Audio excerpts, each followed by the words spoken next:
came behind the other dude and shot his whole brain off. I mean, out. Like, there's shit coming out his ears, his nose, his mouth. It looked like chopped meat.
Being back in Brownsville, my main question for the people that have been there for years is, do you think the structure of Brownsville will ever change? Well, I say it will change because the rise of the condominium is at an all-time high.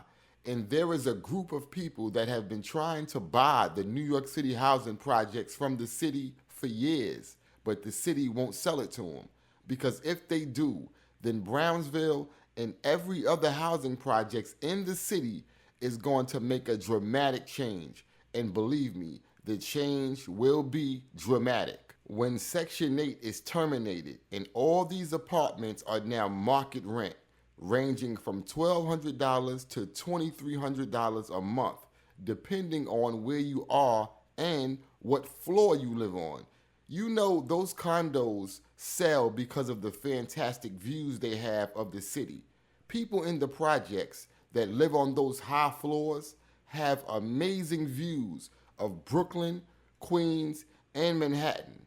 This will be about money with no feelings for the residents of the projects. It's going to be either you can afford to live here or simply go somewhere else. So yes, in due time, I believe the entire Brownsville is going to change. Just take a look at how Brooklyn is changing. There are 6- and 7-figure condos being built right across the street from the projects. So you think the city and the state is going to have all these new rich and successful people moving in the heart of the hood and nothing changes. The money is going to have a voice. Just look around. Welcome to the Samuel J. Tilden houses, aka Tilden Projects. Tilden was completed in 1961. It is an 8-building housing projects, 16 stories high, with a total of 998 apartments. Tilden is yet another housing projects that didn't get along well with its neighbors. Marcus Garvey houses, Riverdale houses, Van Dyke houses, and Brownsville houses all surround Tilden. And throughout the decades, gangsters have died and new gangsters were born. In the Samuel J. Tilden projects, I got the chance to speak with a very known dude who has since changed his life after serving more than 10 years in prison for a shooting that took place in his very own building in Tilden projects. Back in that time, everybody had like a certain moral code that they went by, a certain degree of integrity towards everybody and they projects and they situation. It was more like respect. You didn't openly cross nobody's lines or you didn't step on nobody's feet because the problems is real. Like today you here, tomorrow you're not. Really like that. Like, you know, and the basically,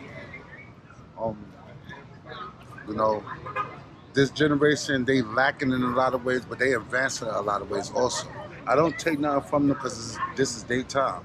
When it was our time, we did it our way. It's their time. It's their way to do as they see fit. So, you know, I don't take nothing away from them. Although, like, if I was in this era, I'd do way more different. I've been far ahead of these motherfuckers. But the thing is that it's their time, and I think we should respect that. And I think that the older dudes should get behind it and promote it. And, you know, deal with character and individual and stop dealing with gender and age and shit like that. Just get back to the character of the individual, and that's the beginning of the start with the person. So, you know, I'm pleased at the way things change, because we come from an era where there was a lot of loss and a lot of grief and a lot of mothers crying and a lot of families at war, and that was the thing. That was every day, all day, and you know, for us to be ahead of that and in front of that, I promote that. So, you know, and as far as these young guys, they found the way they get into it, and I appreciate that. Stay get into it, and yes, that's how you know the change from, I could say, from in a generation, because a generation is 25 years. You know, the generation change, it evolved in a lot of ways, but it receded in a couple of ways. Like I said, because the character of the individual is diminished these days. Like loyalty and, you know, trust and honor, and, you know, those are just words now. But when we came up, that was the order of the day, because if you crossed those things, it was a penalty. It was a penalty for all those things. So, you know, I just, I'm thankful that they don't have the times that we have. And I look forward to working with them to do their thing and get it how we need it to be, so we can work together. You know what I mean? Because we can't count them out, and we can't look down on them, because it is their time. And it was, when it was our time, there wasn't no old head coming and say, yo, y'all doing this wrong, or y'all not doing this. That wasn't happening. So we shouldn't even try that with them, you know?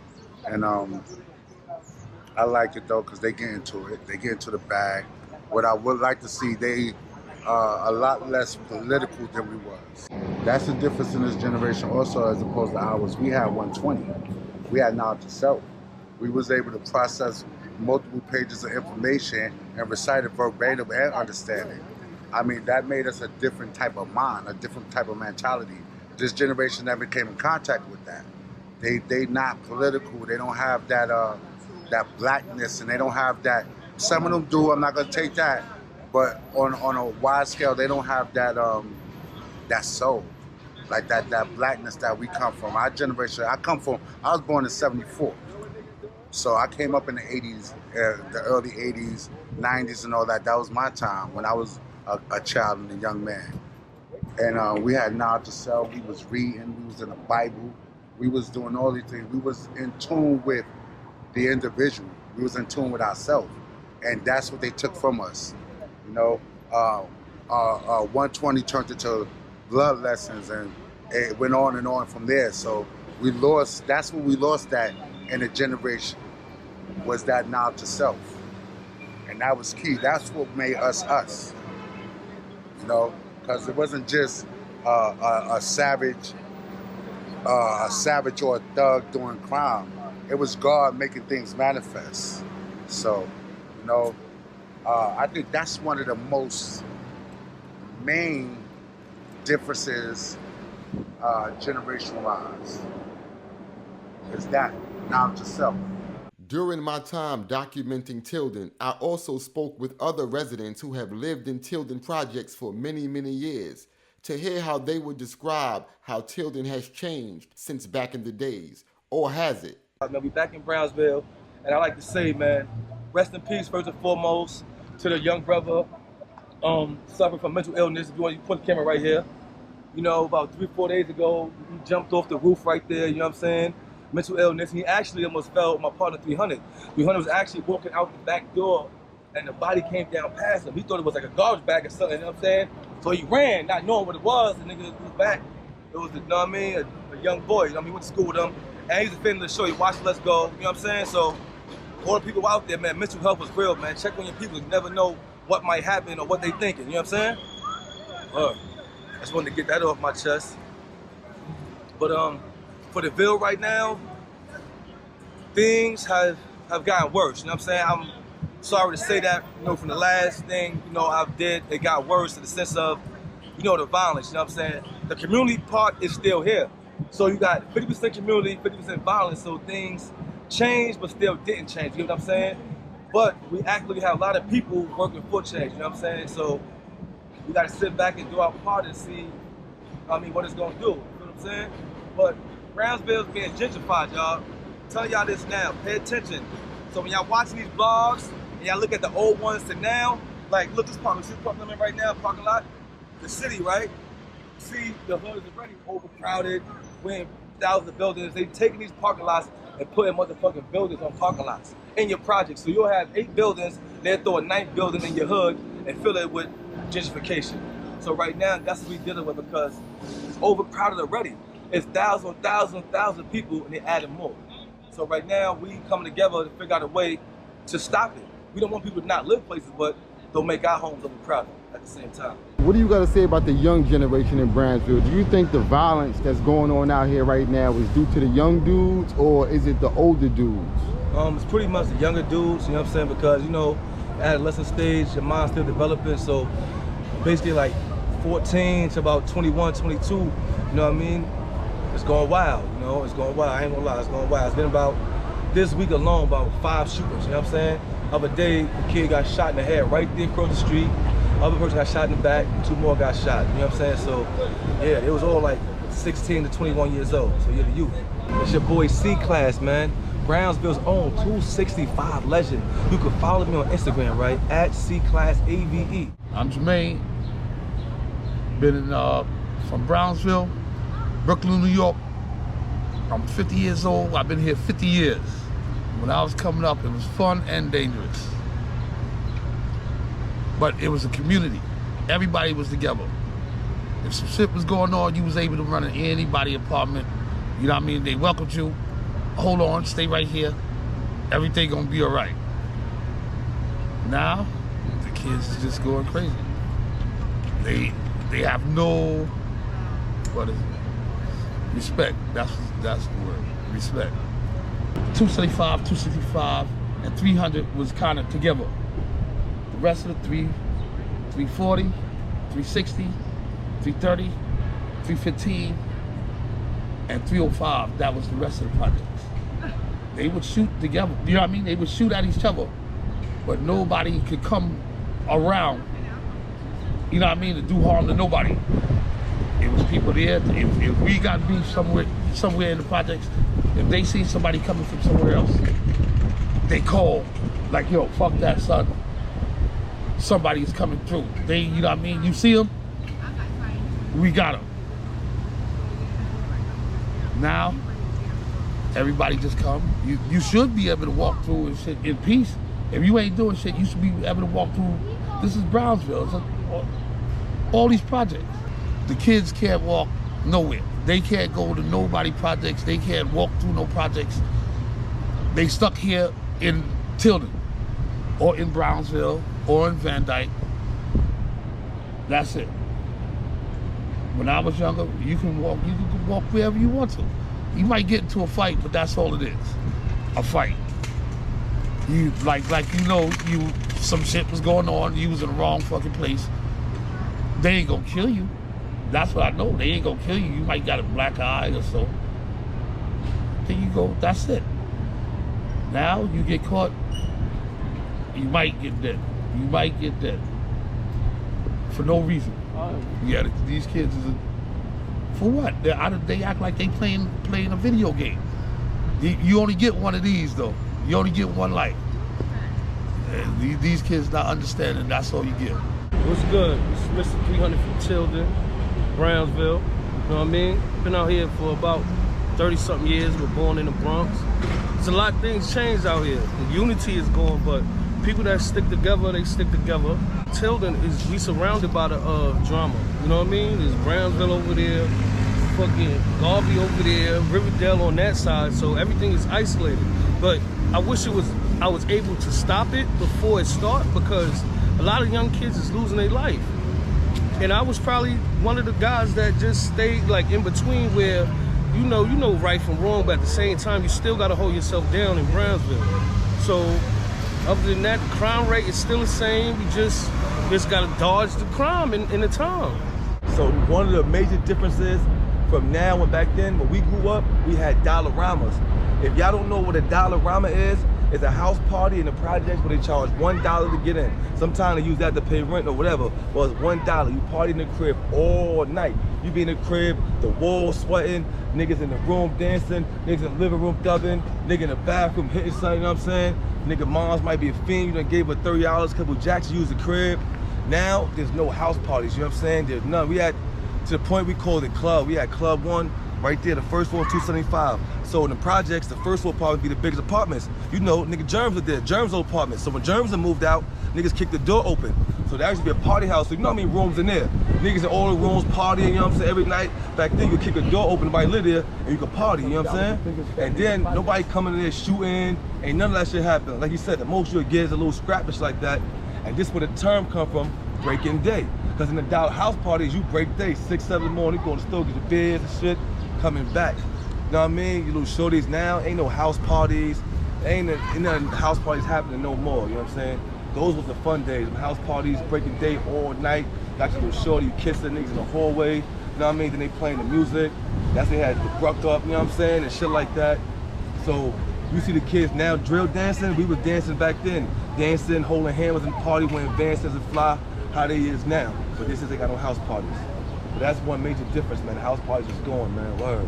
My name is Chase Money Bags. I'm a real original Tilden boy. I grew up in 360. I moved in these PJs when I was 1 year old. I'm 5'7" right now, 57 years old. I moved up in 300. We had what they call the 300 boys, all right? This place right here, y'all ever heard of Vietnam, Taliban, all that? We got a train station right here where you couldn't even get off this train station unless you knew somebody over there. This little ox store here, it been here for a long time. And we had a little station booth where we used to sell the newspapers here, and our little crew used to sit here. And when you got off this train station, you had to know somebody in these PJs. One thing I can say about these PJs, we might have went through our little gripes and grabs, but we stuck together. You know, I've been through this whole Brownsville. I've come from the east to the star to here, but we're gonna talk about Brownsville. This spot right here, this is Tilden House, #1 on the map. Yo, this building here, motherly love, but don't go in there playing no games. The next buildings down, it was profitable, but it was respectful. The Ave is everything was good. The 300 boys made a lot of good and happiness from them. We shared, we loved, we provided, we helped each other. But at the end of the day, you know, the hood is the hood. A lot of this stuff here right now is new. A lot of these avenues here is new. We had a shoe shop over here. We had a number spot over here.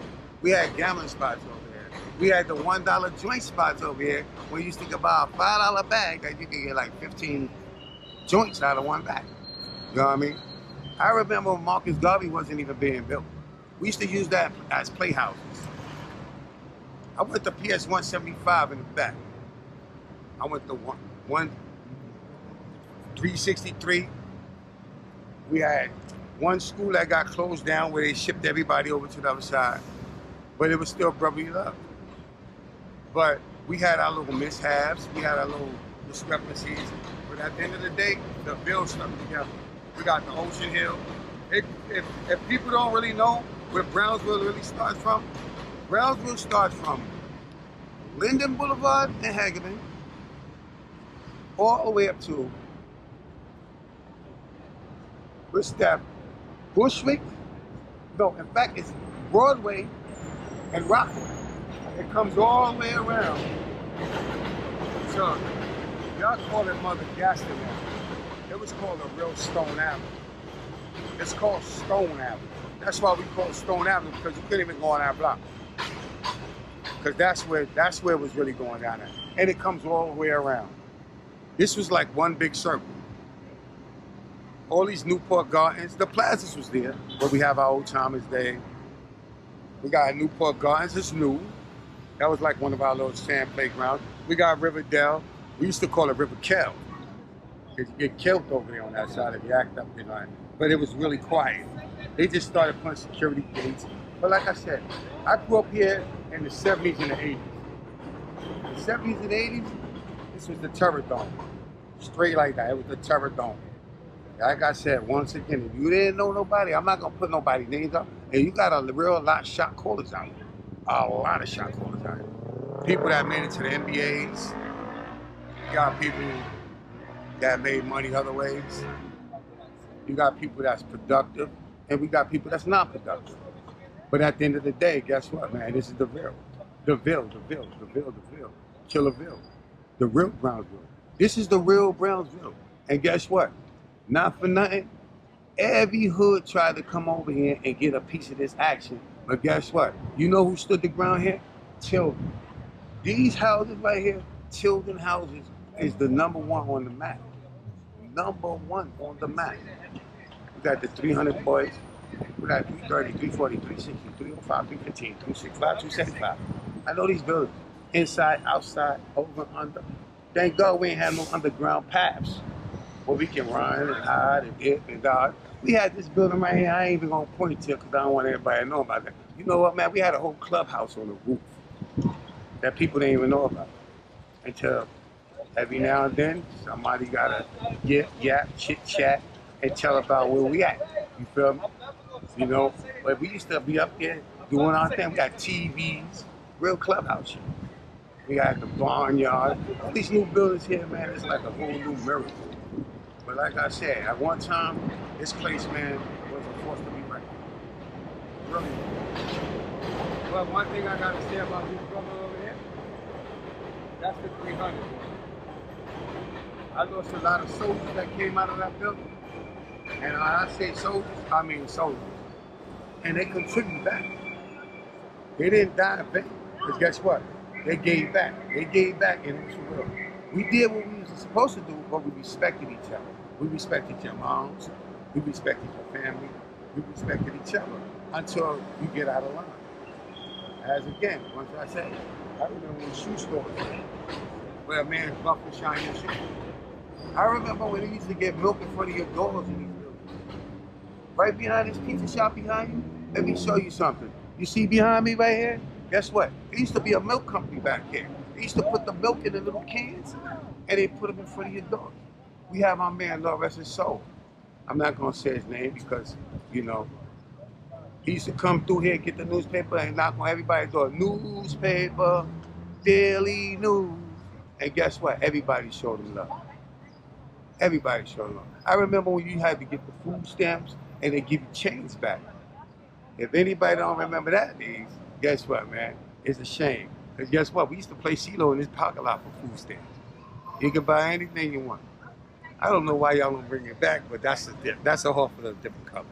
But you know what? I'm very glad to do this documentary, man, because guess what, man? This is the real Ville. The real Ville. Welcome to Marcus Garvey Village, known to Brownsville as MG.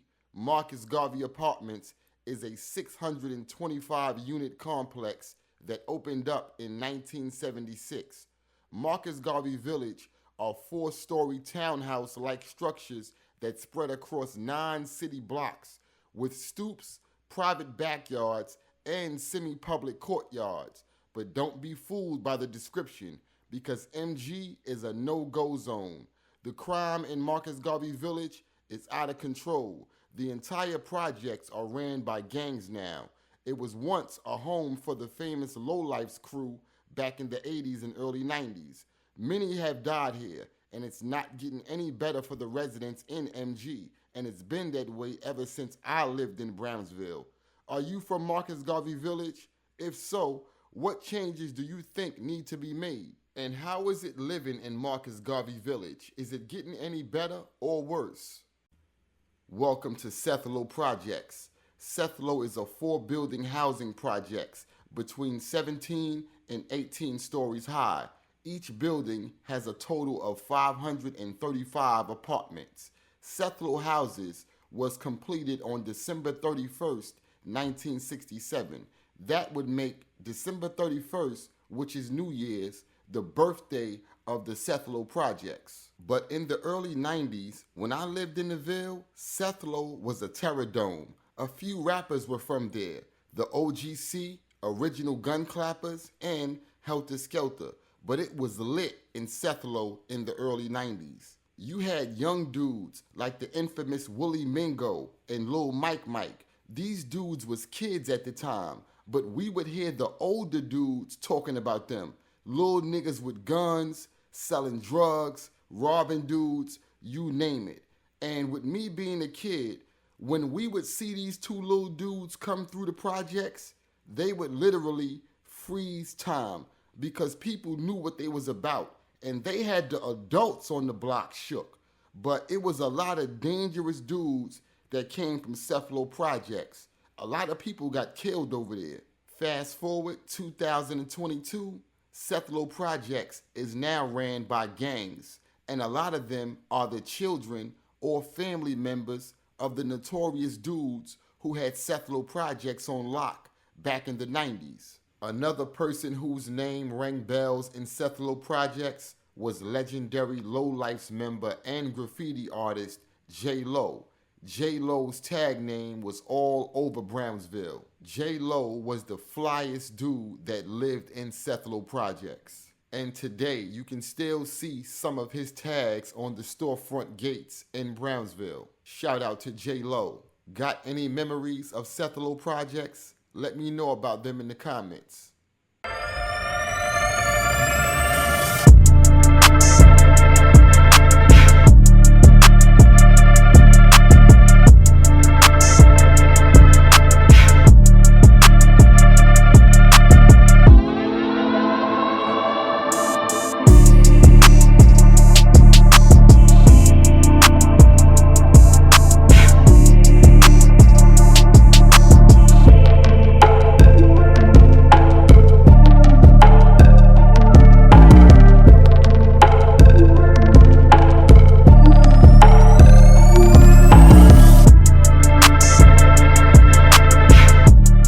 Welcome to the Plaza, better known as the Noble Drew Ali Plaza Housing Projects.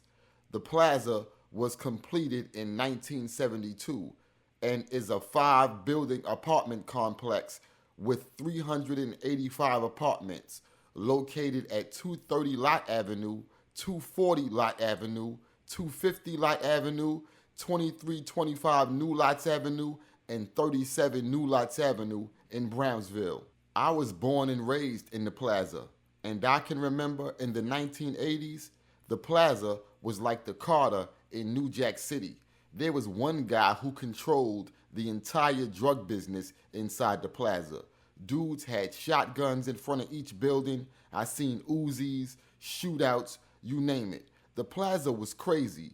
Ask anybody that knows Brownsville about the Plaza in the 1980s. And when it came to hustlers, a lot of people don't really give the Plaza their respect. You hear names like Alpo, Rich Porter, Supreme, Fat Cat, but in Brownsville, the Plaza had some of the first young dudes that was really getting money in the drug game. You had dudes like Dooney, dudes like Mousy. These dudes was 14, 15 years old, and these dudes had rope chains and Suzuki trucks. And at that time, dudes wasn't really seeing stuff like that. There was a lot of other projects in Brownsville that was doing their thing, but the Plaza had the young dudes that was really getting money like that. But you don't really hear dudes mention it. Me and my family moved out of the Plaza in 1989, but in the 1990s, the Plaza had a big presence of the Bloods gang. It has since changed, but that same gray cloud still hovers above the Noble Drew Ali till this very day. The drug dealings have slowed down a lot. The Plaza is now ran by our young generation.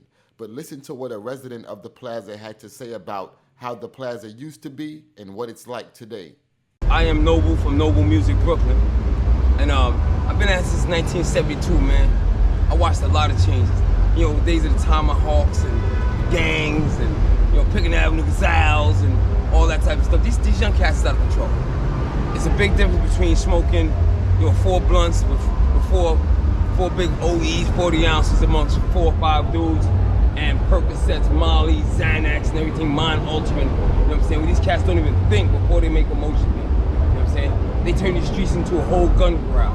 They used to call Brownsville Gunsmoke, for those that don't know. And this is like, they making it truly the Gunsmoke now. It's like the Western, man.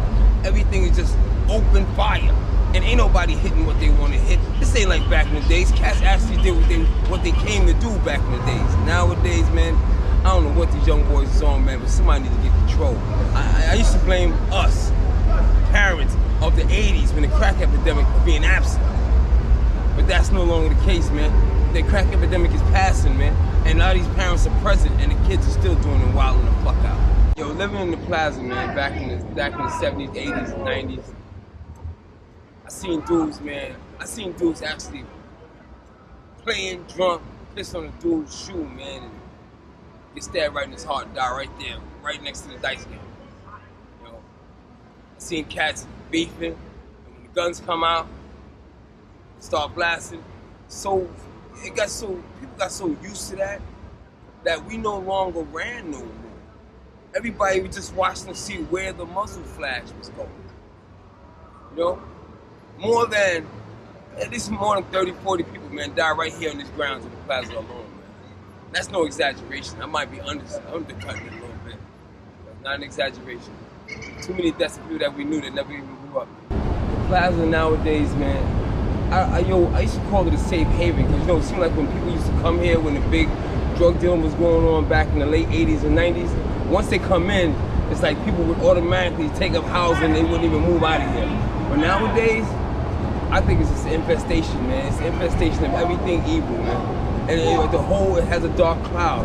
And it didn't start with the dark cloud, man. But once they got it, all the good people moved out. And it seemed like what you left with was everybody else, man. Not everybody's bad, but the majority of the energy here is so negative, dark, and deep. Man, I wouldn't move back, man. I left here 5 years ago and glad I did, man. I came in here in 1972. Glenmore Plaza. Glenmore is a 4-building housing project, 10, 18, and 24 stories high, with 438 apartments. Glenmore Housing Projects was completed on April 30th, 1968. From my knowledge, Glenmore is where they move elderly or disabled people that lived in the surrounding projects. When my grandmother got much older and I moved out, they moved her into Glenmore. I'd go visit her every other week just to check on her, but I didn't like Glenmore, and I don't think my grandmother liked it there either. But I think they moved her there because the rent was cheaper. But I'm sure there were, and probably still are, I'ma just call them the people that make things happen living in Glenmore. Back in the 90s, when I was living in Van Dyke, Glenmore was quiet. Wasn't nothing happening in Glenmore. Once again, it's mostly occupied by elderly and disabled people. I don't know how it is today, but if you do, I'd like to know about it. You see this place right here? If you didn't buy your bike from here or get your bike fixed here, then you was not a Brownsville kid. This is the very famous Don Rubin's Bike Shop. As a kid growing up in Brownsville, this bike shop was everything to me. They had video games inside, Bubble Bobble, Pac-Man, and I think one more. I was friends with Don Rubin's son, Patrick. He had 2 sons. Don Rubin was for Brownsville. He had the dopest bikes in his bike shop. He would always have a dope new GT, Harrow, or Redline in the window. I never could afford one of the bikes from Mr. Rubin's shop. I would always just hang around just to play the video games that were there. Sometimes, usually on Friday, Mr. Rubin would open the video game up and give the kids a few free credits. Everybody in Brownsville loved Mr. Rubin. And if you wanted to buy a bike there and you didn't have all the money, he would always work with you and accept what you had. I don't know what it was about Don Rubin's bike shop, but it just felt good being there. He would have the Jamaican music playing, and it was just a great vibe inside of Don Rubin's bike shop, especially on the weekends. Mr. Rubin's other son's name was Leon. Yeah, it was Patrick and Leon. But Mr. Rubin also was a reggae artist that went under the name Jah Hamed. Now, I'm not sure when this happened, but unfortunately, Mr. Rubin from Don Rubin's bike shop passed away. So I would like to say, Mr. Rubin, you and your bike shop was iconic in Brownsville, and you will be greatly missed. And to your two sons, Patrick and Leon, if you guys are watching this, what's up, man? This is Brownsville Projects. Brownsville Projects was completed in 1948 with a total of 27 buildings, 6 and 7 stories high. When I was living in Brownsville, being from Van Dyke, even though Brownsville Projects was right across the street, I never spent much time there.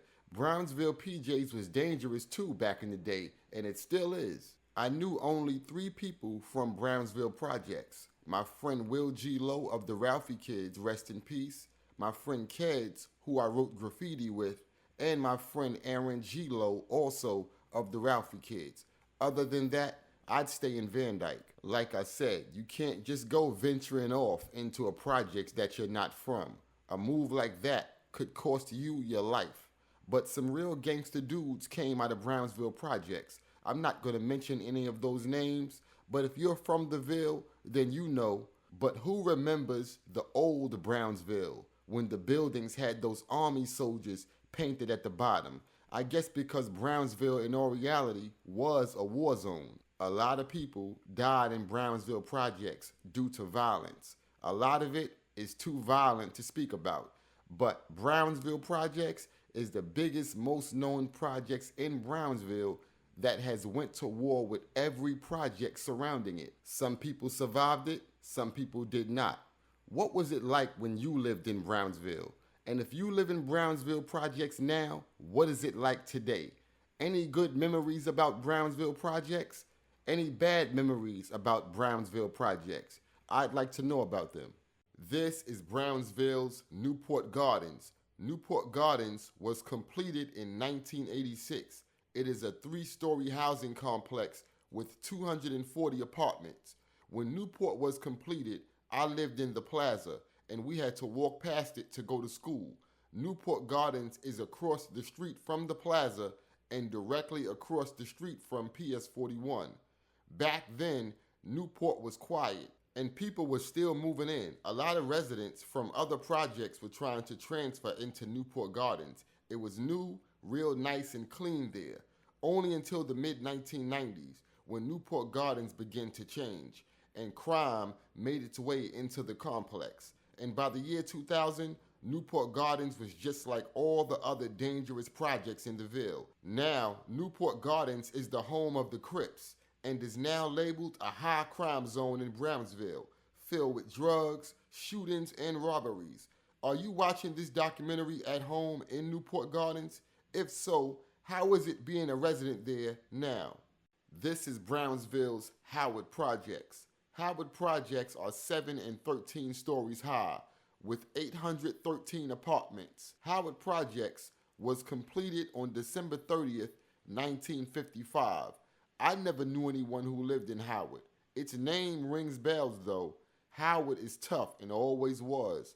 A lot of people got killed here. It has a large history of drugs also. But when I was living in Brownsville, I never came down here, and we never saw people from Howard in Van Dyke. And that's the way it was. Each project protected itself from outsiders, meaning if you were from another projects, you better have a good reason for being there. But one thing I know about Howard Projects is there were and still are some real hitters here, and you would not want to get caught lacking in Howard Projects. Get in the comments to let me know what's up with Howard Projects today. Another deadly place in Brownsville is the Langston Hughes Housing Projects.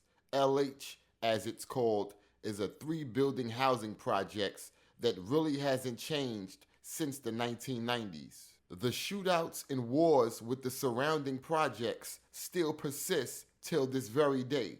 Do you live in LH or have been living there since the 1990s? Has LH changed any to you? In 2015, a father and son was killed in Langston Hughes Projects. Rest in peace, Bango. Rest in peace to his dad. You see this gas station right here? It was a hot spot for dudes in LH back in the days.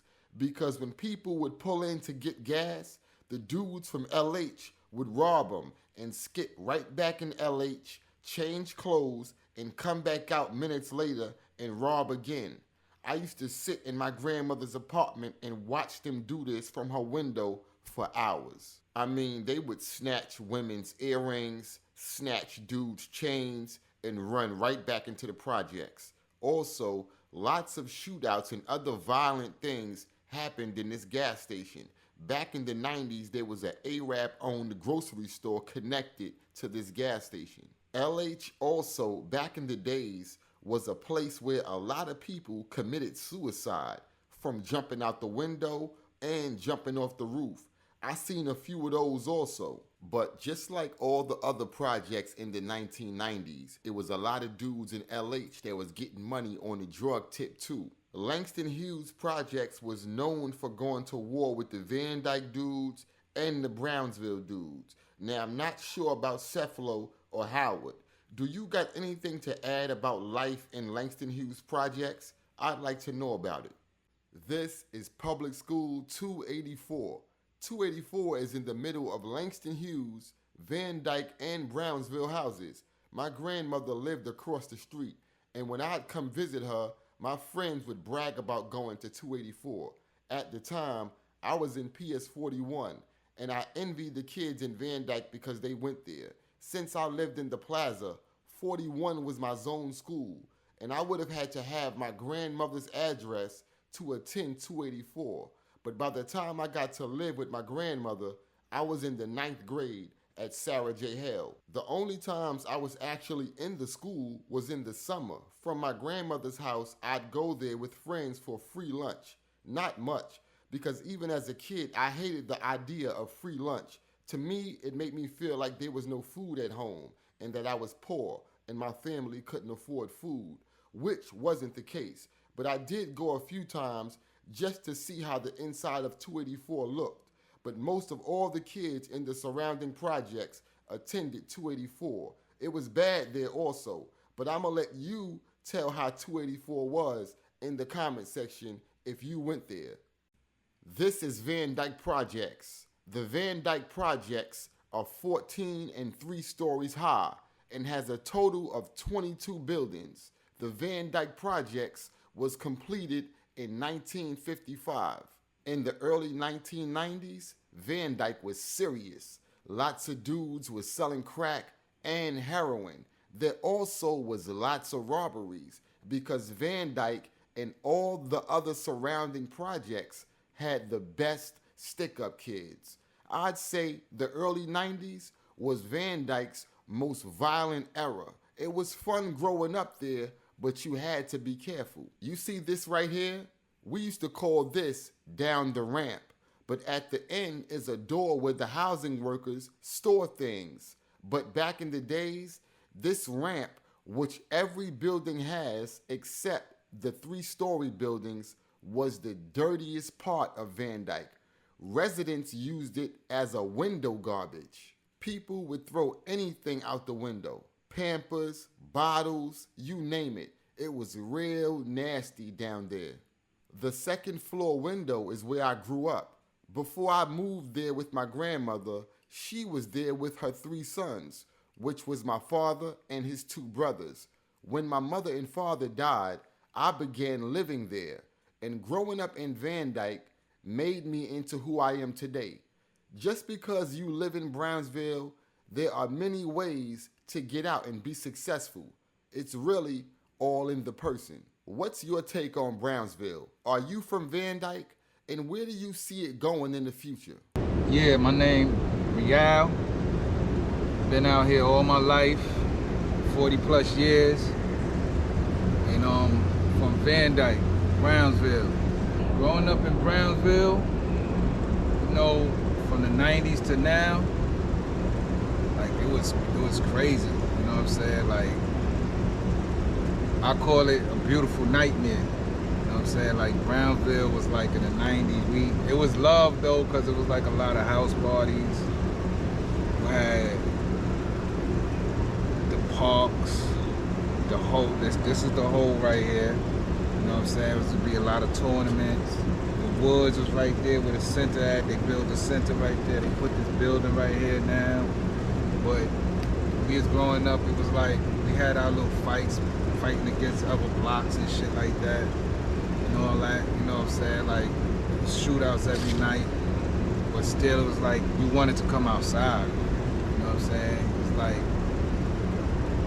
you felt protected because the older dudes wasn't letting niggas come through the block doing nothing without warning. Like you had to get a pass to walk through. You wasn't coming in the building if you didn't know nobody. You know what I'm saying? I done seen many people go in that elevator and get stripped.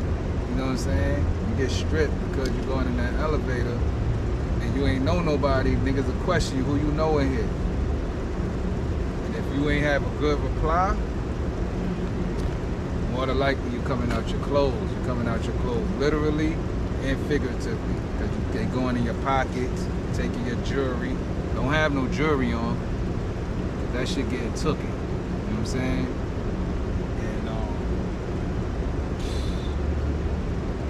And now, I think it's a lot more. They was telling back in the day, but now it's more freely. You know what I'm saying? Like people telling without consequences.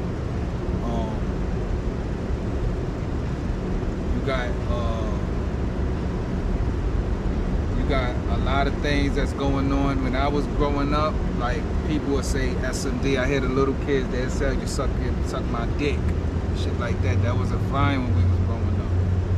I didn't grow up in the era of gang banging. Like I was outside when it started, but when I was young, we didn't value we was like posses. We dealt with blocks and posses. Like this who I grew up with. We fighting with dude from P62 or over here 429. I'm from Van Dyke. Again, my name is Rial. You know what I'm saying? But you know, that's how we grew up. And a lot of dudes we had fights with and had problems with back in the day. Those my peoples now. I call them my sons. Like a lot of them I consider my brothers. You know what I'm saying? Those I consider that was sparring. We was sparring with them.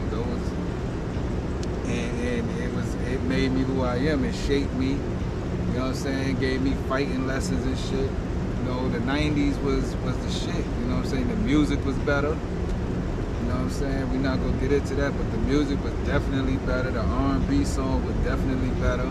They don't make fucking even love music no more. I always gotta go back to the 90s to get a good vibe when I'm with my shorty or whatever. But you know what I'm saying? Going in the house, high, going in your mom's kitchen in the getting shit off the stove. All of that shit was, you don't get that. Chicks right nowadays, they go to Chinese restaurant. Chinese food was a treat when I was growing up. McDonald's and all that shit was a treat. Now they feeding you that all day, every day. Pizza was a treat. You know what I'm saying? We didn't have chicken spots back in the day. We had the phone booth. They took all the phone booths. So now you're forced to text message. We didn't have the internet back in the day.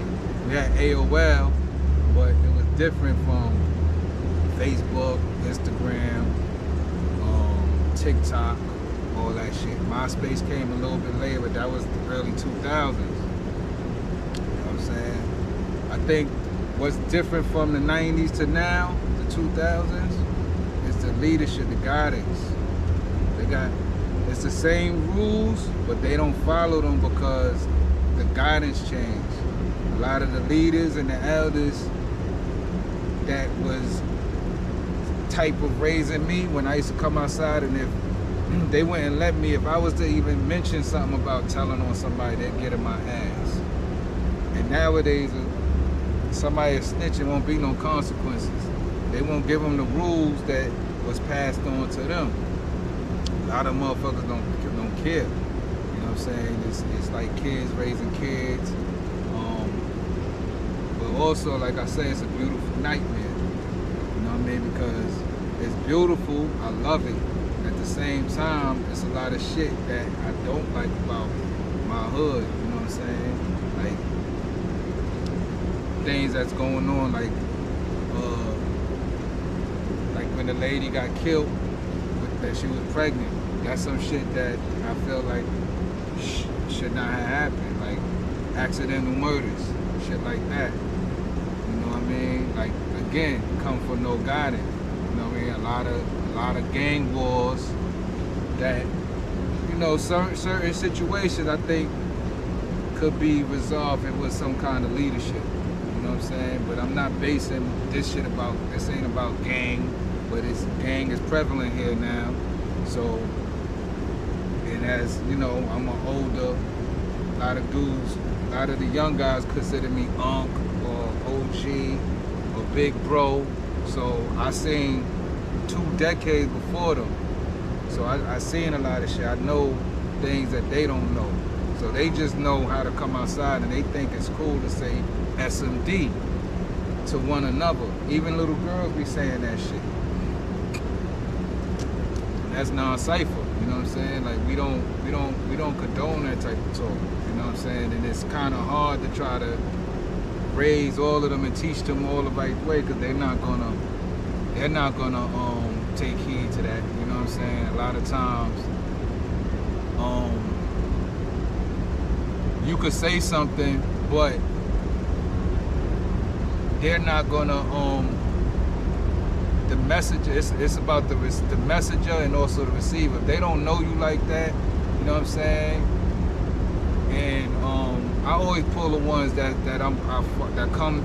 want to get enlightened, you know what I'm saying? I try to pull them and give them a little food for thought, you know what I'm saying? If you're willing to listen, and if you want to learn something, I'll talk to you, you know what I'm saying? But and I'm not perfect. I don't believe in perfection, you know what I'm saying? I don't believe in perfect. The world ain't perfect. I wasn't perfect. I'm not a perfect person. I don't believe in that word perfect. Because, you know what I'm saying? But if you know better, you grow better. There's certain things you know right from wrong. Brownsville's not as bad as they cracked it up to be, you know what I'm saying? But it definitely needs work, you know what I'm saying? And as in all the hoods, it's not the worst hood in the world, and it's not the best place in the world, but you know what I'm saying? It's home at the end of the day, you know what I'm saying? This used to be Bobo's Chinese restaurant, and the grocery store next door was once owned by a Spanish family. This right here is a new 12-story rental building that provides support services for low-income and homeless families. This is the south side of Van Dyke Projects. Back in the 1990s, the 5% nation, Gods and Earths, occupied this side of the projects. And even back then, there was a high level of division because even as kids growing up, yeah, this is all one projects, but y'all can't go on the south side and play. The south side kids were told, do not go on our side and play. Unless they were going to Belmont or Pickin, that would be the only time we saw them. We knew we wasn't from the other side. Don't go over there because they act different. They do things different over there. And it's crazy how back then the projects was like that, and today it's still like that, where dudes from the same projects having beefs and shootouts over territory. This is the infamous 3-train stop, Junior Street. Back in the days, getting off this train right here late at night or the wrong time of the day was a bad move. This train station is located on the south side of Van Dyke Projects. Now, if you got off at this stop and walked into the Van Dyke Projects, you probably would be good. But if you got off and walked toward Rockaway or towards East New York or New Lights Avenue, it's a good chance dudes would follow you and rob you. Back in the days, like I said, this exact train station right here was robbery central. Here is another famous but dangerous place in Brownsville. This overpass connects Brownsville to East New York and the L train station. But back in the 1990s, this is where you would get robbed at, day or night. Night was worse because there was hardly any light. Chain snatchings, purse snatchings, people getting robbed for coats, sneakers, Walkmans, etc. A lot of people were hurt and killed here also. I'm surprised today there is still no police presence up here. But what do you remember about this overpass in Brownsville? I never knew anyone that lived in this building on the south side of Van Dyke, but we were always told that only elderly people lived in this building. It's not here anymore, but who remembers the supermarket, the Big R? Big R was the largest supermarket in Brownsville. It was like our version of Pathmark. As a kid, Big R was always a fun place to go to. This alleyway separates Brownsville from East New York, but this alleyway is yet another deadly location in Brownsville. Years ago, this alleyway was full of ran-down, creepy-looking car and tire repair shops that brought stolen cars, stolen rims, car radios, any part of a car, they'd buy it. This alleyway was also a known spot to see drug addicts. At night, rapes occurred here and numerous robberies of people coming off the train from work. Here is the infamous Sutter Avenue L train station. You can't mention Brownsville and not mention the notorious L train. The East New York dudes would rob people here, and the dudes from Cethelo, Van Dyke, Langston Hughes, and Brownsville houses would use the alleyway to watch for the right person to get off the train. Sutter Avenue Station was also a hot spot for school kids to fight. Altercations and more were common between the East New York teenagers and the Brownsville teenagers, who both shared the station. Van Dyke has changed a lot since the 90s. If you live in Van Dyke now, how is the conditions? Is it getting better or worse? Let's take a trip to the next projects in Brownsville.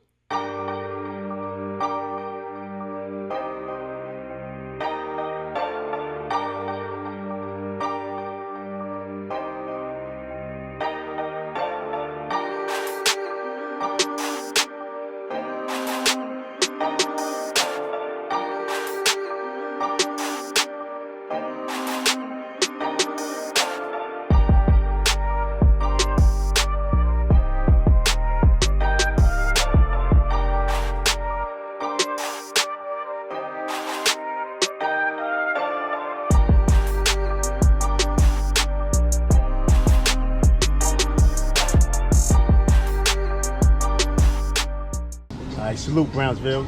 We're talking to Babyface Finster, born and raised Riverdale Projects in the 90s era. When shit was a little bit more different, it was a little bit more violent. You dig what I'm saying? It was a little bit more rough out here.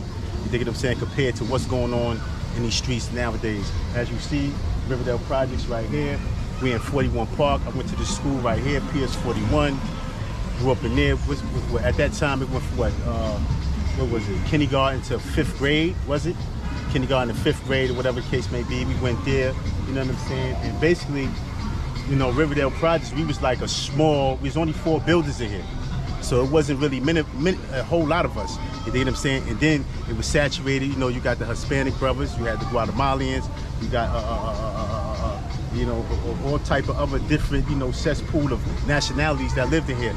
So it was only, you know, and everybody gonna stick to their kind. We had a couple of notorious dudes that really came out this project and put it in. Like I said, it wasn't many of us.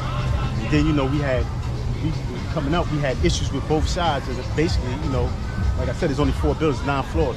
So, you know, for years, you know, it's known that we had issues, friction with Tilden. We had friction with Plaza, Newport. So coming out both sides, it was like lit back then. You know what I'm saying? And basically, we had alliances with Marcus Garvey. We used to be in the Garvey, individuals, you know, Amin, you know, Free Amin, matter of fact, Free Amin, you know what I'm saying? We had Mike, you know what I'm saying, dudes of that nature, you know, then Papa Jock and them came along, but it was just so much. I could get into a whole bunch of shit that I really not, but anyway, you dig what I'm saying? Coming here, then we went to 275, went to 275 Junior High School, you dig what I'm saying? Where you got Co-op right there, then you got Plaza on another side, which we had issues with these dudes from Plaza, you dig what I'm saying? So, like I said, we combined with Marcus Garvey, being that it wasn't many of us, and we created a crew called RAM. RAM was considered Riverdale. Matter of fact, it was called Ram Co. Riverdale, Marcus Garvey, and Co-op. Those that know. You know what I'm saying? What I'm talking about, right? So we used to come to school. So every morning we would meet up. You know what I'm saying? We'd go to Garvey or they'd come to Riverdale, and we'd truck it to 275. You know what I'm saying? We'd truck it to 275 because we both had mutual beef with the Plaza and Newport dudes. So, you know what I'm saying? Sometimes we'd go there, We probably don't even make it to school. Shit get lit. You know, we have a little corny ass little rumble, or sometimes dudes shoot fair ones. You win, lose, whatever the case may be. Your respect is earned, and you just keep it moving. You dig what I'm saying? And with that being said, you know what I'm saying, growing up, you know what I'm saying, as far as me personally, you dig what I'm saying, everybody that know me, you dig what I'm saying, I was always a fly dude. I catered to money. I just wanted to be fly, money, and chase women. That was me. You know what I'm saying? If you violate, you know what's gonna happen to you. But anyway, check it. So I started, you know, my come up, I started boosting. You dig what I'm saying? I started boosting. You know what I mean? I was going to go on St. John's in Utica, whatever the case may be, fucking with double L dudes, Ralphie kids, you know what I'm saying? I did my thing and doing that. So I say that to say, you know, I used to be, every day I go elsewhere, but at night I'm always back in the PJs. I'm back in the PJs, you know what I'm saying? Same shit, you know, same beef with the same dudes, whatever the case may be, you know what I'm saying? You know, shit got rough down the line, whatever the case may be. I got locked up. I remember I got locked up for a situation in the project. I went away, I came back, you know what I'm saying? Everybody who know my story, you know, situation happened in the projects. A dude got knocked down, they blamed me for it. I did 25 years and I'm back right now. And now I'm home, you know what I'm saying? And through my process, of course, you know, and Brownsville period prepared me even for the P-Now system. Because like I said, in the 90s, we had it rough. It wasn't no easy, nothing. It wasn't no gang, nothing. You know what I'm saying? You just had affiliates. You and your projects, your dudes who you knew, and that's what it was. It was more rougher. Even when you came through the system back then, it was more rougher. It wasn't no, yo, because you this, so now you get accessible to this. No, you had to, you know, you had to fight and earn your position. Everything was earned. You had to go, like they say that saying, go through it to get to it. A lot of dudes ain't go through nothing. Everybody out here is fronting. Look at the world now. Everybody's wearing slippers and Clarks and shit like that. Everybody's comfortable out here. It wasn't like that in the 90s. You would have got knocked out, your Clarks, your slippers, your Nike slippers would have been on Mother Gaston somewhere. Whoa. So I just say that to say, you know, things was a little bit more rougher and it was a little bit more serious. And I remember like even the cell phone age right now where dudes is contacting, you know, social media was none of that. You know what I'm saying? If you had an issue, you had to go to that project or whatever the issue was, it was addressed. Dudes see you on an ad, dudes see you anywhere, it was being addressed. It was never being addressed on social media. You see what I'm saying? Word, you would have got, you get dealt with. It ain't no, yo, son, but it ain't none of that. You dig what I mean? So I say that to say, all right, now I'm back. Basically, I'm back now, and everything I'm doing now is on a whole different wave. Like I said, everything about money. I came home so far, only been to Riverdale Projects like 4 times. It's probably my 4th time back. You know what I'm saying? And I grew up in here, and I love everybody in here. But my business is not over here. You see what I'm saying? I grew here. That's it. You see what I'm saying? Whoa, my business is elsewhere, so that's what I be, tending to my business. You dig what I'm saying? Whoa, and I'm saying this to even all the up and growing Brownsville dudes. You dig what I'm saying? It's now time for us to like move forward and just create a whole nother dynamic of what Brownsville represents. You dig what I'm saying? Let's get to this bag, man. Let's get to this money. You know what I'm saying? So much talent out here. You know what I mean? We wasting time for nothing. Bro, I did 25 years. I got a book out, Confined Thoughts, go buy the book. You dig what I'm saying? I got a book out, came home in a month. I was on an interview with DJ Self. Come on, I got a job already, 2 jobs, matter of fact, and I'm doing many other things that I can't even speak upon right now. Oh. So that's what it's about, man. That's what I'm about, man. You dig what I'm saying? I'm about bringing wealth to the community. You dig what I'm saying? I'm gonna try to, once I get situated a little bit more better, I'm gonna be coming back out here and I'm gonna start showing improvement. You dig what I'm saying? Instead of just talking. You know what I mean? I'm gonna put actions to work. Whoa. So that's what we're gonna do. I'm not gonna sit here and talk about a bunch of what we did back in the days and who got shot and who this and who's pussy and all that corny shit. Y'all let these other niggas talk about that shit. We talking about uplifting the community. You know what I'm saying? We uplifting niggas, man. Fuck all that. Since I've been home, I only been home 7 months, I done got 5 niggas jobs already. Let's talk about that. Fuck all this other shit, man. Whoa. You can find a book, Confined Thoughts, man, by Gerald Griffin. You could go to Dorrance Publishing Company. Go to Dorrance Publishing, cap the book, go to Barnes & Nobles, go online, whatever the case may be, cap the book. Confined Thoughts by Gerald Griffin. Y'all know what it is. Yo, shout out to the whole Brownsville, shout out to Riverdale Projects. You know what I'm saying? Special shout out to all the representatives from Riverdale. Like I said, rest in peace Toucan, rest in peace Tiz, rest in peace Iz. You know what I'm saying? Shout out to Monster, shout out to Shiz, shout out to Coop. Shout out to the whole Riverdale, man. Yeah, we're in Brownsville, Brooklyn right now, you heard? Yeah, we on Newport, between Bristol and Thomas Baldwin. Yeah, I'm originally from Chester Street, though, Chester Lot, Newport. One of the most legendary blocks in Brownsville, Brooklyn history. You heard? Like everybody talk about a lot of different things about the projects. You know what I mean? This is the dark side. Nobody will never come on this side. You feel what I'm saying? This the money side. Chester Street, Bristol Street, Newport, Lot Ave, Herzl. I mean, niggas been getting money on this side for a long time, man. It's very dangerous out here. A lot of things going on. We had legendary figures that came out of here. We had Jay, we had L, Father Divine, we had the Shower Posse over here. Rossard and Ken Do even had they spot on Chester Street back in the 80s. You understand? These are legendary dudes that everybody talk about. You feel what I'm saying? You know, like, after that, then you had like my guys is out here from like the 90s to basically now. The homeboys still out here, you know? So yeah, but the difference is, it's just like these younger kids, it's a lot of clout chasing going on, you know? Back in the days, we used to take pictures and none of that. You understand? Like, everybody should stay away from the cameras. Now the young boys want everybody to know what the fuck going on. They want to be on Instagram, you understand? There's a lot of chewing, booing going on around this motherfucker. Crip and Bloods, you know, there's a lot of Crips on outside. Outside is mostly an Ace Deuce trade. You understand what I'm saying? Is huge though. But it's just, it's a big difference because these kids nowadays, they don't listen to nobody. You understand what I'm saying? You can't really tell them nothing. And I think it's because of the internet. You know, the internet got these kids brainwashed, man. They think they know more than they really do. You understand? Nobody want to get no money no more. I mean, it might be in the weed. I'm trying to figure it out.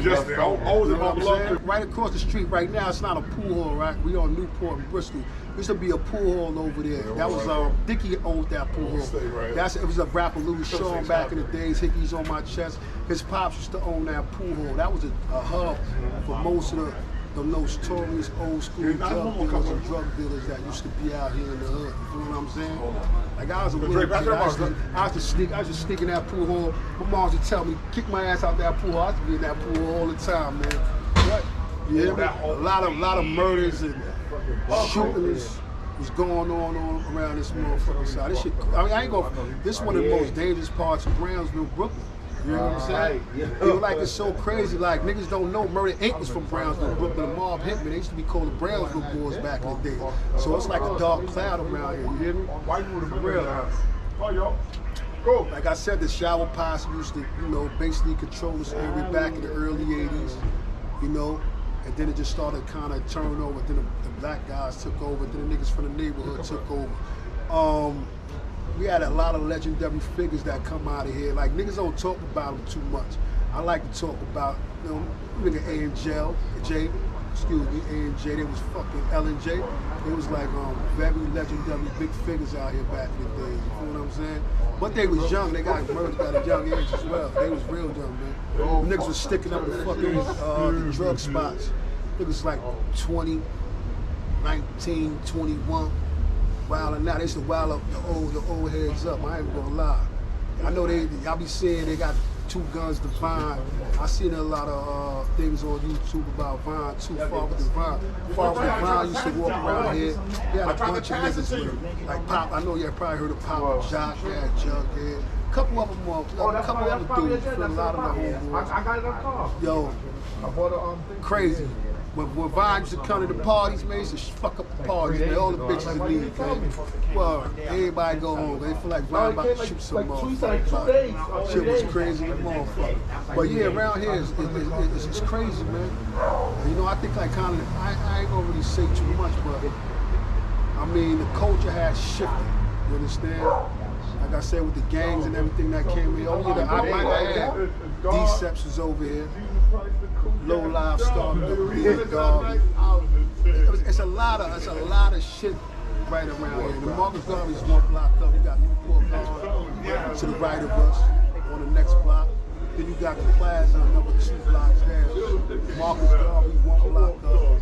Riverdale, another block up and to the right. So it's kind of like we the back blocks surrounded by all the projects. Then the 90s is on the left-hand side. Go about 3 blocks, 4 blocks south. We up there on 98. You feel what I'm saying?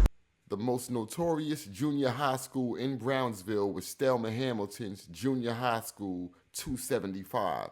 Now, to be honest, 275 is a documentary by itself. So much stuff happened in 275 in the 80s and 90s. 275 was crazy because all the kids from the surrounding projects went there.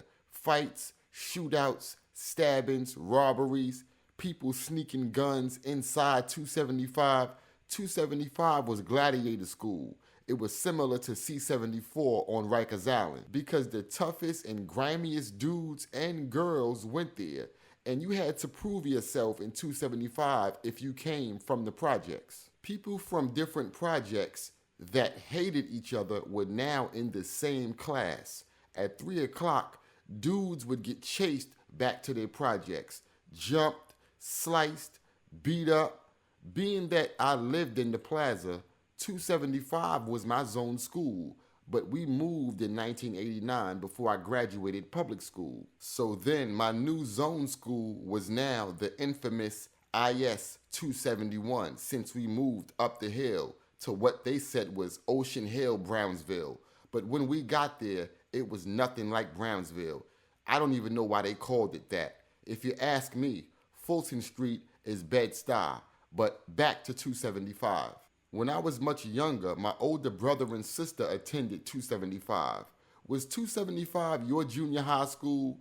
There was a time when 275 was rated the most dangerous junior high school in New York City. 275 was lit. The kids from Co-op went there. The kids from the Plaza went there. Kids from Tilden, Marcus Garvey, Langston Hughes, Van Dyke, and Riverdale projects, and all the projects had beef, so the scene was a scene some people will never forget. Some of the biggest names in Brownsville was in 275. If you from the Ville and you did 275, what year were you there? And just how real was Thelma Hamilton's junior high school 275? I'm 2C. What part of Brownsville you from? Everywhere. But I'm from the heart right there in the middle. Brownsville is way out of line. Way out of line. Now with them young niggas, they don't got no head. When they was younger, the younger niggas had a head that, let them know which way to go. Right now they don't have no way to go. There's no way to go for them. They go whichever way they want to go. That nigga can feel one way about you, but that nigga still feel that way about you. So somebody gonna do you. That's just it. I was once a problem out here. So now I'm trying to be the solution. I'm trying to help children. I'm with a non-profit organization. The cops hate us. We always got resources and help for them, but you can't just get to any kid. You have to snatch who want to get help. Those that don't want help ain't going to let you lead them to the water. You won't drown, they already self-destructive. You got some older cats that's teaching them how to be fucked up individuals. So they're not never going to know how to be a good person unless they follow the right way to go. My son played football. My daughter top 5 in the nation. She played for Erasmus High School. My other daughter played basketball. She's going to South Shore. My twins, my son played football. He number 5 running under his sister. My other daughter, she's singing. We're going to get her some dance. We're going to do something because we're not sitting around. I was once the problem, like I said. We're not going to have them be the problem. Whoever watching this, they know what problem I was. It was a lot of shit you had to deal with coming with me. Like, when you fucking with me. I didn't come with 1,000 bitches. Even though they was with me, I always came alone. I was a big problem. I was cutting my face, 12 in my face, 6 in my lip at 13. I wore that. And I still didn't calm down until I was maybe, 15 and had my first daughter. And that still didn't shut me down until I had that second daughter. But then them twins rocked my fucking core, so then I sat all the way down. And a lot of kids, a lot of youth right now is watching that. They watching where I came from, because they knew me from little, so they was looking up from little, something I didn't know. So now they calling me mom, juicy, running up to me, what should I do? Even on the gangster tip, they like, what should I do? Should I go right or I say right all the way? You gonna do it the right way, because if you go wrong, there's gonna be no more you. Feel me? And sometimes you just gotta allow your children to love you. You love them already from the womb. But when you gonna get them a chance to love you? My boy, she created a team. We call ourselves the Avengers. Right now, we trying to create safe space for children because they took all resources in Brownsville from us. That's the part that really changed. They took a lot of resources from us. As in basketball, karate, football, a lot of stuff is gone. So I'm trying to bring that back. Right now, before I bring all that back, I'm trying to have safety watch around us first. As a bump, street lights, fix all that. I also want domes over the basketball courts. Because beef don't die, niggas do. So with that being said, we need domes, we need all the centers open. And that's just that. I don't know, I was doing this. Shout out to Mob Daddy, man, incredible justice. Incredible messages. IMC, Liddy Situations. I'm always gonna go hard. Bless. This corner is legendary. Why? That is because this corner once housed one of the most iconic stores in Brownsville history, and that store was Simon's Sneaker Spot. Yo, Simon's was a movie. They had all the fly stuff in there, from sneakers to the dopest champion sweaters. They had Fila velour suits, Sergio Tacchini suits. I even think Simon's had 8-ball jackets. Whatever was new and exclusive, Simon's had it. All the big drug dealers in Brownsville shopped at Simon's. Even Mike Tyson would come there sometimes to buy stuff. When I lived in Van Dyke, my dream was to have money so I could buy clothes from Simon's. I can remember those used and damaged jean suits that was real popular in the early 90s. It was expensive in Simon's. Well, at least to me it was.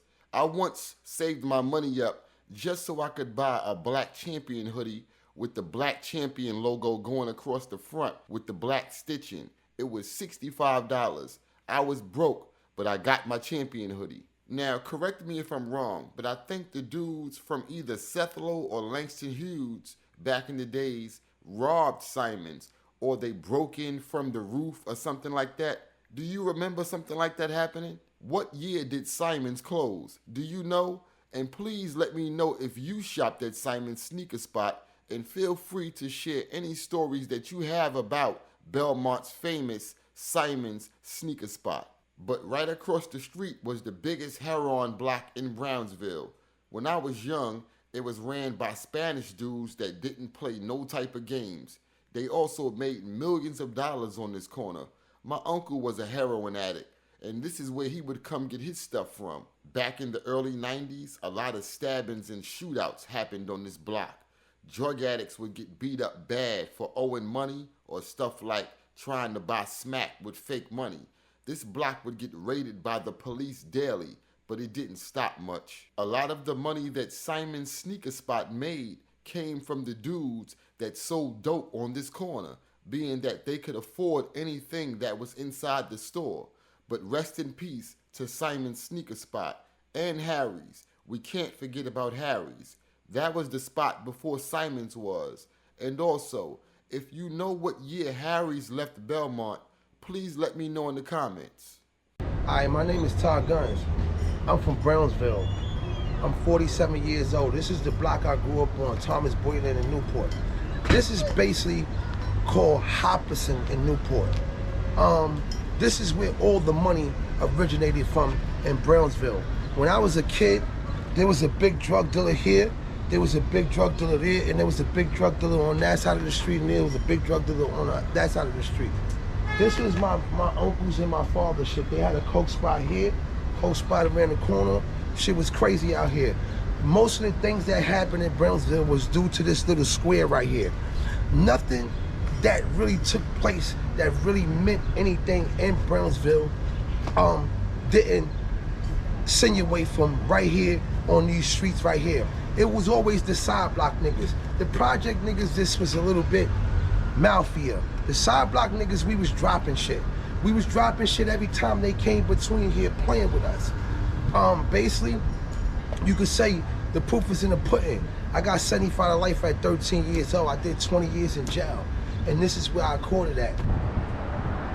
This right here makes the difference. Those cameras. People are allowed to come outside that ain't never put no work in, ain't never do shit, ain't got no motherfucking stains or nothing. They just able to come outside and do what they want to do now. So now the game is kind of mixy. It's no more like gangster niggas no more. It's more of everybody nigga can come outside and do whatever they want to. Long as you cool, long as you lit, long as you got some followers on Instagram, you can come on outside and participate in all this shit. Now, back in my days, you know you ain't doing none of that shit. You just as tough as the last nigga you snuff. Now, you snuff a nigga now, you can run that shit for about 20 years into the grave that you hit a nigga. Back in my days, we ain't play that shit. We was hitting each other. We was trying to find each other to hit the nigga that was hitting shit. Now these niggas respect the nigga that got shot. The nigga respect the nigga that... The respect level is just different.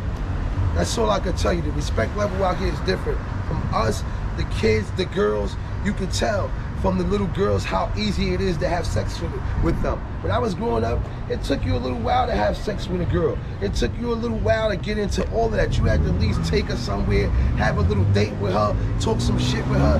Now, everybody out this motherfucker is jumping off, popping off, doing whatever they want to do. It's a do whatever you want to do era, basically. It has no standards. So that's why everybody is just out here doing what the fuck they want to do. That's the difference from back in my days and back in those days. You got kids killing each other that live 2 blocks away from here. We wasn't doing that. If you live 2 blocks away from here, you was down with us.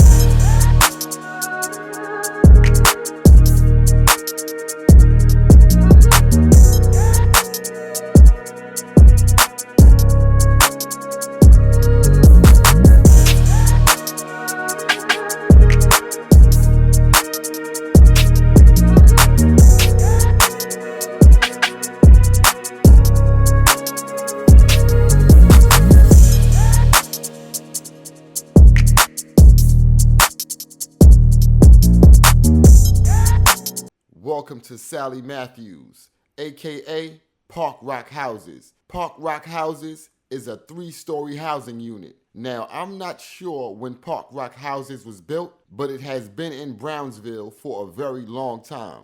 Ever since I was living in Brownsville, Sally Matthews, what we knew it as, has always had a very bad reputation for shootings and drugs. Being that Sally Matthews is at the top of Pickens Avenue, it's kind of separated from all the other projects. Dudes in the projects didn't really go up there much. It was dangerous up there. It used to be a known weed spot a few doors from where I'm standing at right now. And one night, me and 2 of my friends went up there to buy some of the weed. And after getting it, 2 dudes that were standing outside followed us onto Pickens Avenue and called us back. And when we stopped, these dudes walked up on us and pulled out a gun. They robbed me for my Tommy Hilfiger jacket and the hat. They punched my man in the nose, and my other man that was with us, he ran. After they robbed us, we ran. Now, me and my friends are 15, 16 years old. These 2 guys that robbed us were like 25, 26 years old, or older than that.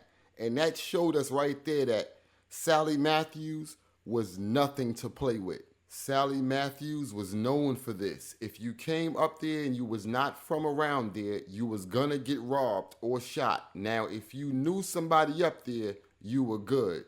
Other than that, what happened to us is what would have happened to you or anybody that got caught up there. Or worse, today in Park Rock Houses, the Crips control the area, and the crime has gotten worse. There are more shootings now than there ever was. In the 90s, it had a bad name, and nothing at all has changed in Sally Matthews. I always wondered, if it's Park Rock Houses, where did Sally Matthews actually come from? The only online information about Park Rock Houses says that it's some sort of rehab center, even though it's not, but that's what comes up when you Google search Park Rock Houses. And nothing comes up under Sally Matthews. That's why I was kind of confused where that name came from. And who is Sally Matthews anyway? If you know, Please let me know in the comment section. Are you a resident in the Park Rock houses? Is it as bad as people say? And if you're from Brownsville, do you have any memories of Sally Matthews? Let me know about them. But overall, there are some good people in Park Rock houses. Not everyone there is committing crimes. There are lots of working families there also.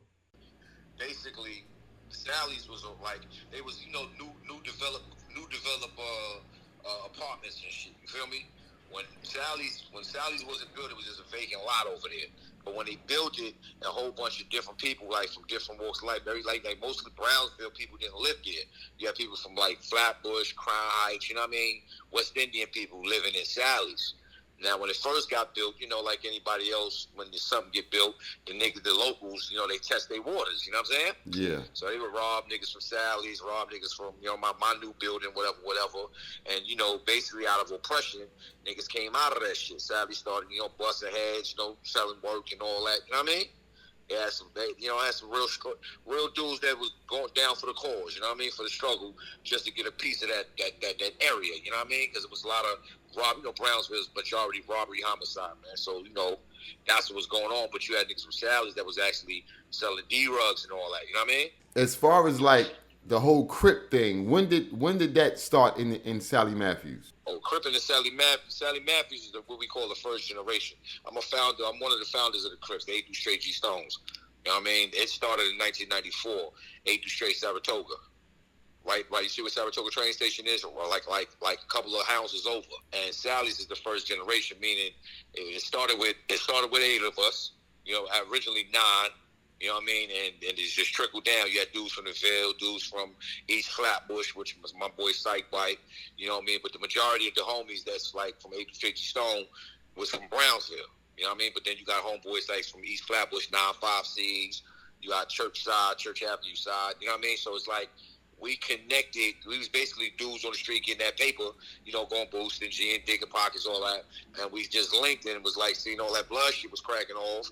Dudes coming up north, basically dudes coming home from jail that was pussy, but now you got a red rag, now you tough and shit, you know what I'm saying? So, but out of oppression, we's pushing it, you know what I mean? Like, don't bring that shit down here. Because a lot of majority bloods was like up the hill or like, I want to say Van Dyke projects, you know what I'm saying? Like 9-5, because they started off in 93, we started off like 94. But they started off in prison. We started off out the street. You know what I mean? Like the original Sally gangsters, you know what I mean? I got to shout out my man Phil.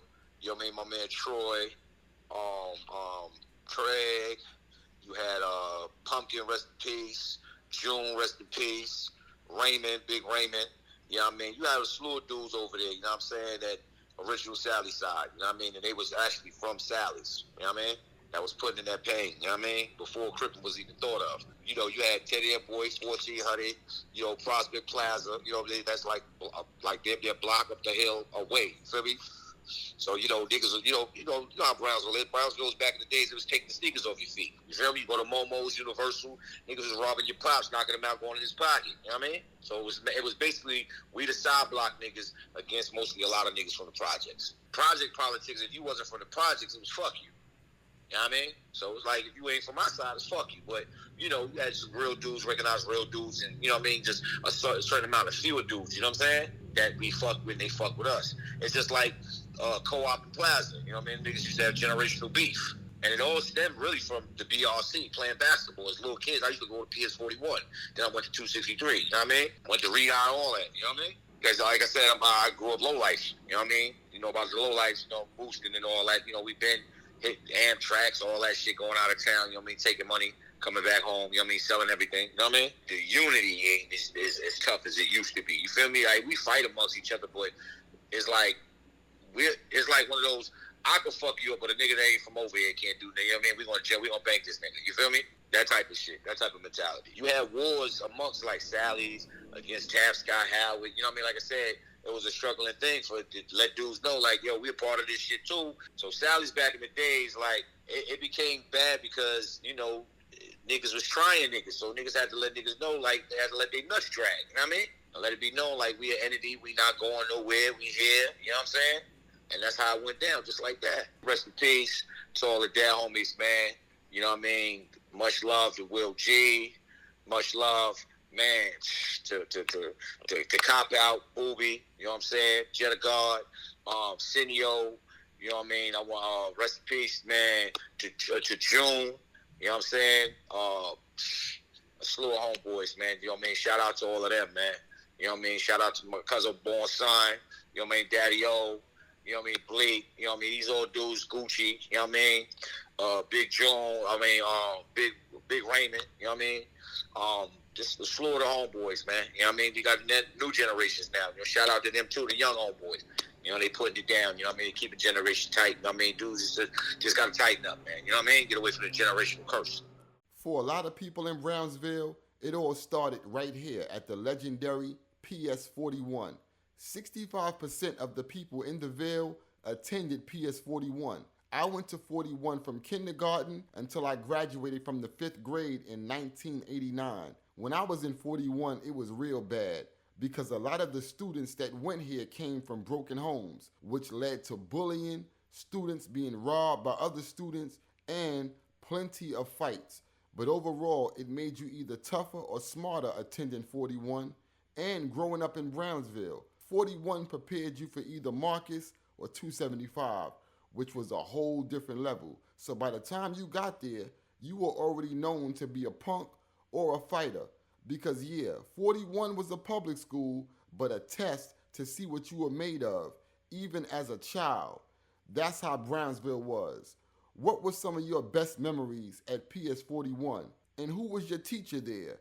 And what year were you a student at the legendary PS 41? If you're from the Ville, I know you know about this place. It's the Brownsville Recreation Center, known to Brownsville as the BRC. The BRC was once known as the Brownsville Boys Club. It opened in 1953 and was a one-room clubhouse that was affiliated with the larger Boys and Girls Club of America. $1.5 million was raised by sponsors to redesign the clubhouse, and in 1955, it reopened as the Brownsville Recreation Center that came to be the now famous BRC. When I was growing up in the Noble Drew Ali Plaza houses, my older brother would always be talking about he's going to the BRC. Being that it was right across the street from us, when I finally got a chance to go there, I seen that it was a gym where boys would play basketball. It had bleachers so people could sit and watch the basketball games. But I never was really into basketball or any other sports, so the BRC never really attracted me. The only people that would be there mostly were the people from the plaza. And with the projects being so divided, I'm not sure that if any of the guys from the other projects came to play basketball at the BRC, because it would be like going to somebody else's projects just to shoot hoops. And back in the days, you couldn't do that unless you were a known person. 2022, the BRC is still open. Right now, it's under some sort of renovations, but it's good to see that the BRC is still open in Brownsville and still helping out the children in the community. And across the street from the BRC was this place. Yep, you got it, the famous Coney Island Joe's. This small diner was a well-respected place in Brownsville. What stood out about this Coney Island Joe's was its location. It sat right in the middle of Linden Boulevard. There was no other businesses around it. Coney Island Joe's was so small that it was only big enough to employ 3 people. I found in doing my research that this Coney Island Joe's opened in 1984, but I always thought that it'd been there longer than that. Am I correct? Did it open in 1984? I could not find when it closed, but it was definitely a historic place in Brownsville. Got any memories of Coney Island Joe's? Tell me about them in the comment section. And rest in peace to the famous Coney Island Joe's. Nah, man, original Brownsville, migrated from Jamaica, came out here, made a difference. You know what I mean? Uncle Skipper. Educator right Rusty there. just drove me You know what I mean? down. Birthed up 14 siblings. 14 kids this nigga got. 14, we just talking about that. Big thing now. Hey, yo, tell them where we at right now in We in Brownsville. Brownsville. We never real. And we getting money out here. You know, we get into that bag out here. You see what we doing right here. But this is all, you know what I mean, dedicated to Skip, you know what I mean? He makes things happen. 40 years, man, free will, free slave. Free slave. Never been on the plantation. Yes, super fast. You hear me? Huh? Been there since 81, son.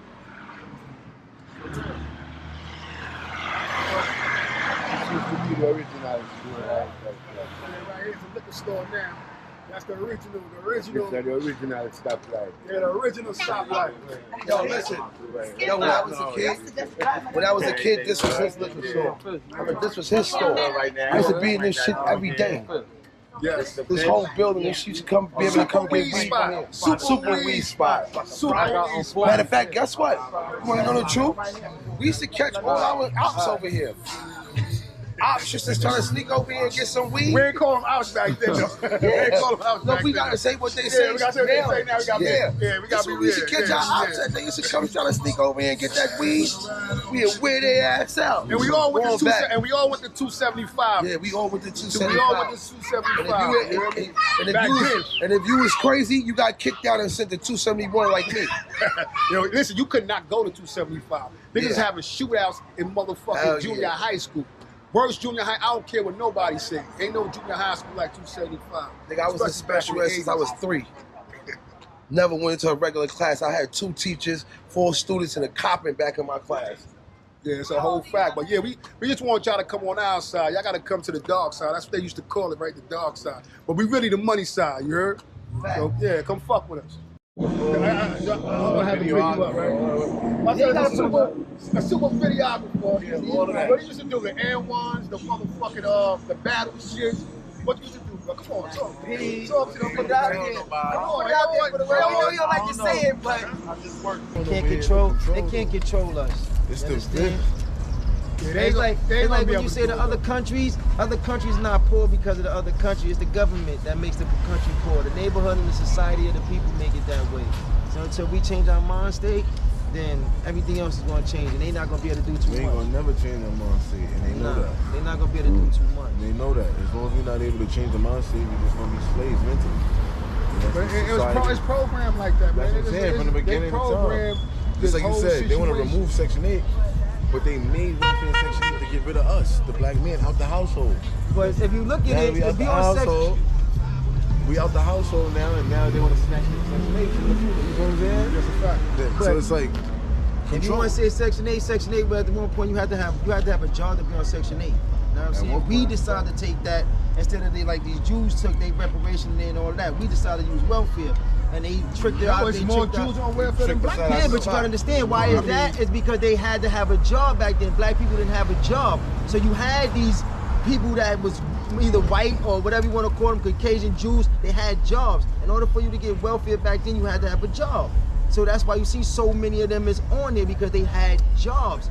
So now instead of us deciding to say, yo, look, we don't want that, we want our 40 acres and a mule, we took that dumb shit. And what they do, trick the women and say, yo, look, you want this? You can't have that man in your crib, because we're not gonna be taking that and giving you these cash dollars and giving you these food subsidies and all of that type of shit to let this nigga lay up in the crib and not do nothing. No, it's not gonna happen. You know what I'm saying? Yeah, they took the whole mindset, you know? That's why it is the way it is now over here, you know what I'm saying? Yeah, if you don't give it, they're gonna take it. Whether it's the corporate side or the street side. It's up.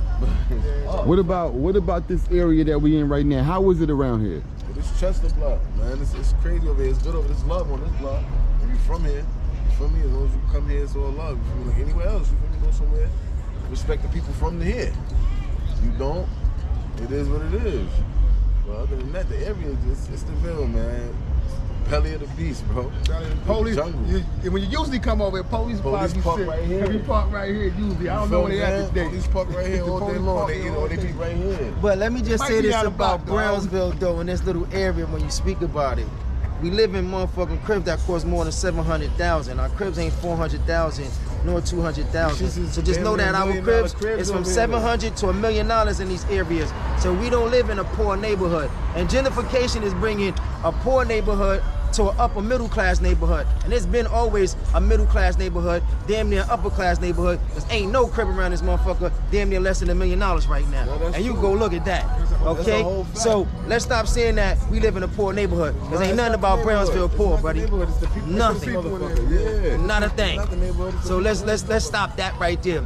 You got dudes who driving Bentleys around here, who got all type of big luxury cars, as what you want to say the urban man got in his neighborhood, or the Caucasian man. We got the same damn thing in his neighborhood, bro. And sitting in people's driveways from here to East New York, to Queens, to the Star. You can go all these neighborhoods, and dudes is driving Bentley, Benz, and Beamers, just like anybody else, man. You know what I'm saying? And cribs out here cost money. Cause I know the crib that we got down the block, you can Google it. That shit is motherfucking $1.2 million. That's just a fact. And this is Brownsville, okay? Brownsville, Brooklyn, okay? We have our good days, we have our bad days, man. You feel me? It's all about respect and love over here. You feel me? This little area where you at, it's all love. These the generals, you feel me? I grew up watching them, you feel me? I'm outside, young. So, you feel me? I'm still here. When you follow the right people, you still be able to stand the time. Touch the time, that's a whole fact. That's a big fact. That's the problem with the younger generation. They don't want to listen. You feel what I'm saying? I wish I had somebody teach me the ropes when I was coming up. We ain't had that. We ain't had that luxury, you know? So we always trying to give the Jews back. Like we doing another back, like we do a back to school drive over here every year and give back to the kids. We gonna do another one. What day we doing it? We got the date together? Nah, we don't got the date exactly together, but it'll be real soon before school starts. Before the school starts. That's a few weeks from now. This is where all the talent come from, bro. Yeah, a lot of talent. Rowdy and these niggas is from up the block. Yeah, Rowdy, and they shot their videos. They just was over here, you feel me? The little homies, man. This is all the new talent you gonna see come from probably this block. Yeah. A lot of the this block. I mean, we here. Yeah, Trey Songz came, not Tory Lanez. Tory Lanez. Shoot videos. Come over. When you come to the Ville, you gotta come to Chester. It's one of the most lit blocks in the Ville, you feel me? Legendary block. Summertime and turn up, Club Chester. It's all love. We outside. Yeah, the Father's Day cookouts are spectacular. You know what I'm saying? Yeah, they know about the Father's Day cookouts. It's all love, man. Yeah. It's all about who you know and what you doing, you feel me? Same thing everywhere else, man. Like 275, for some students in the 80s and 90s, this notorious junior high school was the beginning of a life of crime. This was Marcus Garvey's junior high school 263, known to the Ville simply as Marcus. 263 was an exact duplicate of 275, or was it worse? The same violence applied there. Slashings, guns being snuck inside, numerous fights, robberies, and more all went down here. I've heard stories where 263 would have wars with the kids from 275. That was crazy. These beefs were mostly project beefs that spilled out into the two schools by students from different projects that already didn't like each other. 263 has since changed its name to PS IS 323 that now teaches public school students and junior high school students in the same building. But what was it like when you was in Marcus? And let's argue, y'all, what school was more lit, 275 or Marcus? And who won the battles, 275 or Marcus? Let's take a trip to another part of Brownsville. One day I was walking my dog. Like, it's an area in front of my building where my mother said, just stay here so I can see you out the window. But I ain't listen this time, thank God. But I walked to the park that's on the side of the building. So I'm walking to the building after I finished walking the dog. The dude came behind the other dude and shot his whole brain off. I mean, out. Like, it was shit coming out his ears, his nose, his mouth. It looked like chop meat. So what happened was my dog was off the leash. I had to go get him and tell him to get off the body. Like, yo, come on, come on. It's really dangerous out here, man.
when we talk about Brownsville, we talk about the history of greatness, right? And at that moment, that sign that you just saw, Chester Street, this block, Chester Street between Lott and Newport, it's a legacy block. This block is a legacy. Nothing but great things came about on this block, right? Back in the days when we came up, speaking of me, when I came up on this block, I lived on 5 different apartments on this block, 5 different buildings on Chester Street between Lott and Newport, right?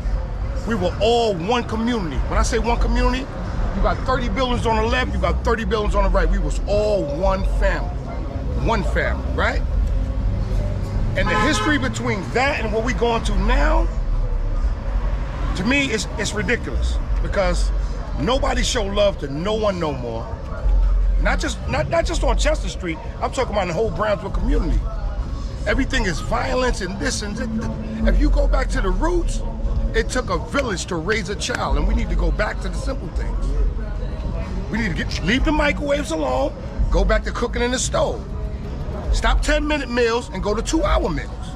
We gotta do this all over again. We gotta start from the beginning, because if we don't start from the beginning, it's gonna be an ending, and the ending is not gonna be sweet. Ain't nobody don't know OG Hill. Nobody. Nobody in Brownsville don't know OG Hill. Nobody in Brownsville don't know his brothers. Dre, this man. Put the camera on this man. That's my brother. We helped raise this man, and he's a good man. You know what I mean?